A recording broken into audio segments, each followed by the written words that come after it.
Shalom everyone and welcome to YSHRAL, which is Baruch in Hebrew. My name is Abigail.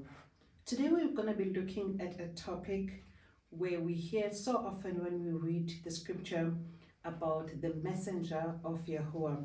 The messenger of Yahuwah appeared and said this and this and this. The messenger of Yahuwah did this and this and this. The question is, who is the messenger of Yahuwah? What is his name? Because he has a name.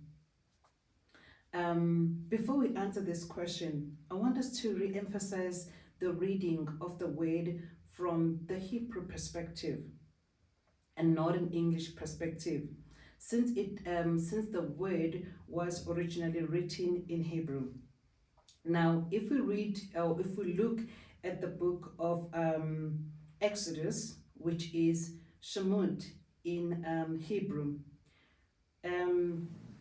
SHMUT means name, or rather Shem means name. Shem means name, and then the UT part makes it plural to be SHMUT, which is names.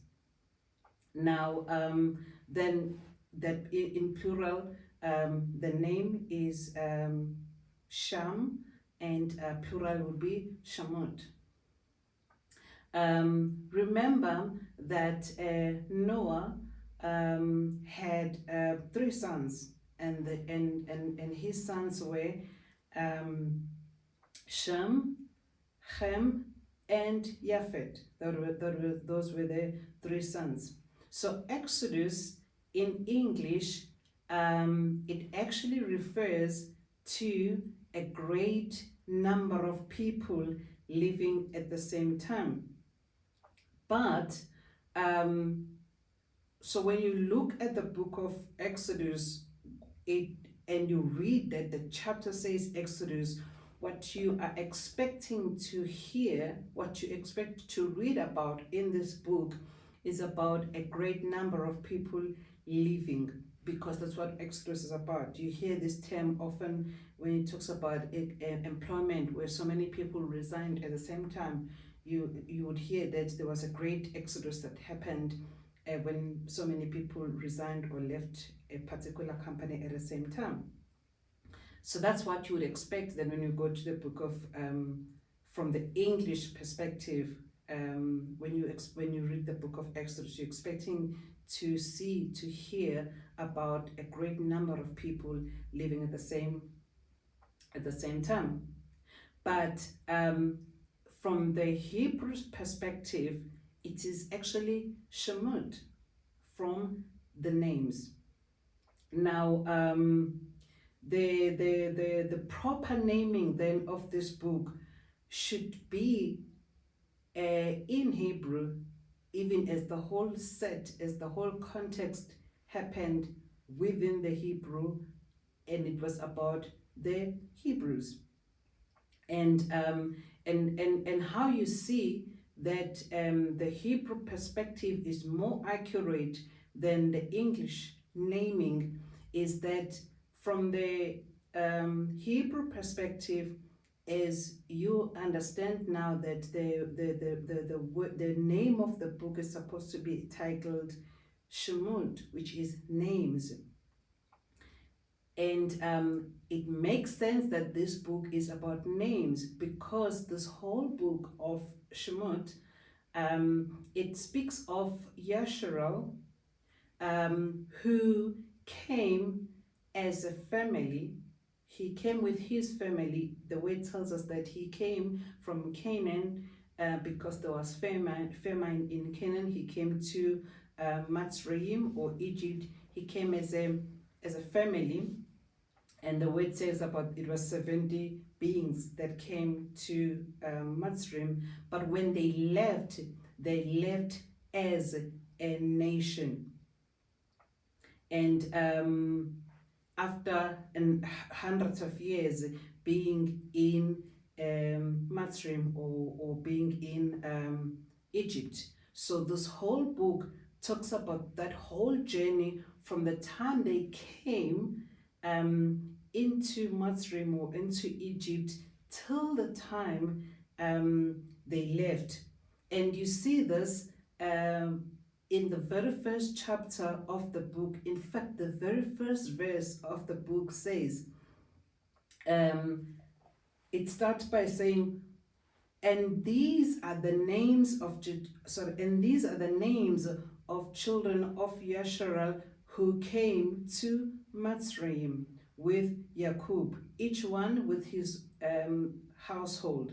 So now you can now see that even from the opening statement of this book, from the very first sentence of this chapter of the book, it speaks about their names. Hence, I'm saying that it's more accurate that this book should have been named from the Hebrew perspective, because it is about the names of people that came as a family, that came as individuals, but when they left as a nation.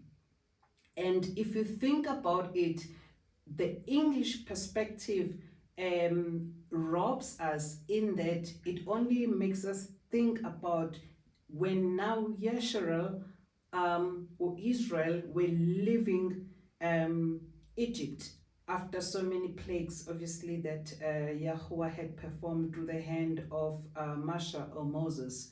That was way later in the years, hundreds of years later. But there's a lot that happens about even how Yahuwah revealed his name, which is found also in this book. I think it's chapter 3 of SHMUT, where he revealed his name to Masha when Masha said, who shall I say is sending me? And then he said, my name is I am that I am.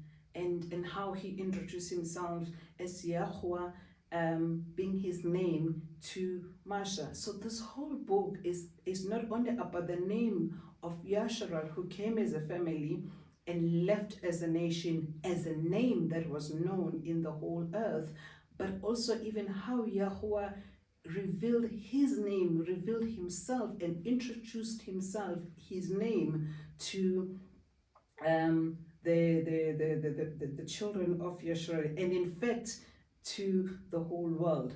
So this is why it's very important, and I always emphasize, and people ask me, why do you always speak Hebrew, or from the Hebrew perspective? Because I don't know Hebrew, but I'm learning. And if things could have been translated from Hebrew to English, it would have been better, because now we're getting information which Hebrew is probably translated to Latin or to Greek and to English, and by the time it comes to us, it's so much diluted. So I really wanted to emphasize, before we dive into understanding who is the messenger of Yahuwah and what is his name, and you'll see the importance of seeing everything from the Hebrew perspective as to the meaning is actually lost if you're just purely reading scriptures either from an English perspective or whichever other language translated further down the line. So now with that understanding then of the book of SHMUT, which is called Exodus, let's go back again to chapter 3 verse 2, and it reads, SHMUT, otherwise known as Exodus chapter 3 verse 2, reads, and Masha, Moses